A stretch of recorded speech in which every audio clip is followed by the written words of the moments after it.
Olá a todos, continuando nosso estudo de Alachot de Lashon Hara, a gente se encontra agora no capítulo Gimel Alachá Aleph. Esse capítulo vai falar sobre falar Lashon Hara na frente da pessoa ou não na frente da pessoa. Às vezes a pessoa vai fazer uma piada, alguma brincadeira, algo do tipo. O que está incluso na proibição de Lashon Hara e o que não. Fala pra gente o Chafetz Haim na Alachá Aleph. A proibição de Lashon Hara, como a gente já falou, ela é mesmo quando é verdade. Caso a pessoa esteja mentindo, isso é chamado Motzi Shem Ra. Você está criando um nome ruim para a pessoa, isso é pior do que Lashon Hara. Mas Lashon Hara é mesmo quando é verdade.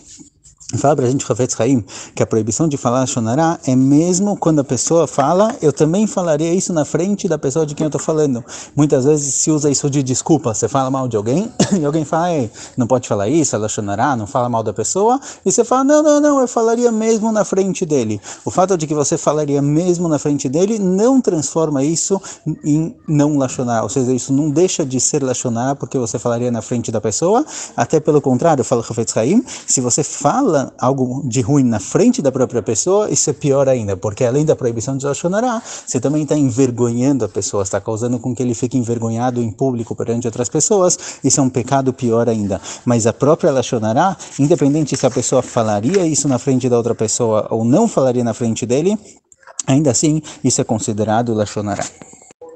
Shavua Tov a todos, estamos continuando com o nosso estudo de Alachot de Lashon Hara. A gente se encontra no terceiro capítulo, Alachot Bet e Gimel, segundo e terceiro Alachot. Fala o Chafetz Haim, a gente encontra na Gemara a opinião de Rabi Yossi. Rabi Yossi diz que ele nunca falou alguma coisa e voltou atrás. E explica Rashi, e assim também alguns comentaristas, que Rabi Yossi está falando de Lashon Hara. Ele nunca falou algo de alguém, e quando a pessoa veio perguntar para ele, você falou isso de mim? Ele nunca teve que negar, ele nunca negou.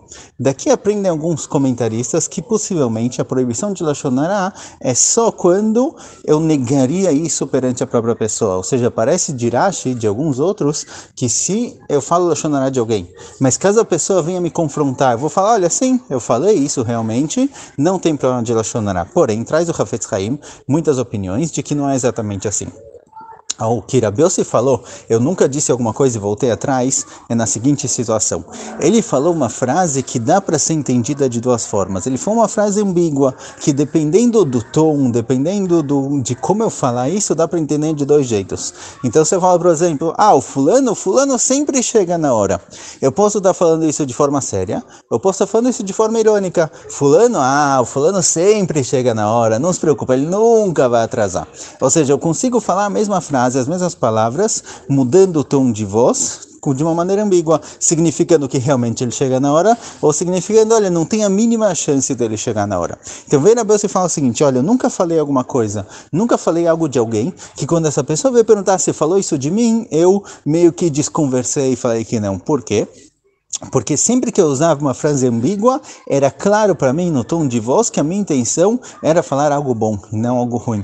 Então sempre que eu falei, o fulano sempre chega na hora, o fulano pode confiar nele, e etc., eu nunca falei isso num tom de voz que eu quis passar para as pessoas que estão me ouvindo o sentido de que não, o sentido contrário, de forma irônica. É isso que Rabi Yossi vem falar. Então uma frase que ela é ambígua, se eu falaria ela perante a pessoa em si, então claramente minha intenção é positiva, minha intenção é falar bem dele, falar direito dele, não falar mal. Por isso não tem problema de Lashon Hara, porque a minha intenção é boa. Então uma frase que ela tem duplo sentido, pode ser um sentido bom, um sentido ruim, como eu vou saber se é Lashon Hara ou não? Depende se eu falar isso perante a pessoa.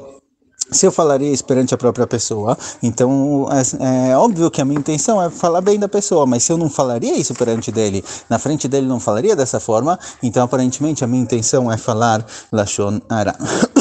E mesmo que eu não fale isso de forma com raiva, mesmo que eu não fale isso com ódio ou algo do tipo, mesmo que eu estou falando isso de forma de piada, de brincadeira, brincadeira também é considerada Lashon Hara. Se a minha brincadeira aponta uma característica negativa da pessoa, mesmo que eu fiz isso de piada, também é considerado Lashon Hara, porque no fim eu falei mal dessa pessoa. Se é uma característica que não existe, é um grupo de amigos brincando, fazendo piada aqui e ali, mas não é real, não é uma característica verdadeira, é só uma piada, então tudo bem, não tem problema. Mas se eu estou passando uma mensagem de uma característica negativa da pessoa, mesmo que isso seja de forma irônica, mesmo que seja de forma de piada, isso daqui ainda é considerado Lashon Hara. Olá a todos, a gente se encontra agora no terceiro capítulo do livro Chafetz Haim, Alachot de Lashon Hara, quarta Alachá. E aqui é um caso como um caso interessante. Será que tem proibição de Lashon Hara quando eu não falo de quem eu estou falando, quando eu não cito o nome da pessoa? Temos na cabeça que se eu não citar o nome da pessoa, se eu não falar explicitamente de quem eu estou falando, não tem problema de Lashon Hara, não é contra Lashon Hara. Só é chamado de Lashon Hara falar mal de alguém quando eu falo de quem eu estou falando, mas se eu não falar explicitamente de quem se trata, não tem problema de Lashon Hara. Porém, fala pra gente o Hafetz Haim o seguinte, que esse din, essa alahá que a gente conhece, que se você não fala o nome não é considerado Lashon Hara, é só se não vai ficar subentendido de quem eu estou falando, ou se as pessoas não vão saber de quem eu estou falando. Eu estou contando algo bem genérico, de alguém que às vezes as pessoas que não estão aqui nem conhecem, nem sabem de quem eu estou falando, estou só discutindo, conversando sobre o assunto. Então não é Lashon Hara. Mas se vai ficar subentendido, ou se as pessoas vão entender das minhas palavras, da situação, quem é a pessoa sobre quem eu estou falando, isso daqui continua sendo Lashon Hara. E nossos sábios chamaram isso de Lashon Hara Betziná. Eu faço Lashon Hara escondido. O que é Lashon Hara escondido? Eu escondo a pessoa sobre quem eu estou falando, mas é alguém que vai ser achado. É alguém que pelo contexto, é alguém que pela situação, é alguém que às vezes eu usei uma palavra aqui e ali, que é uma característica famosa dessa pessoa. No momento em que a pessoa vão entender de quem eu estou falando, isso daqui continua sendo Lashon Hara.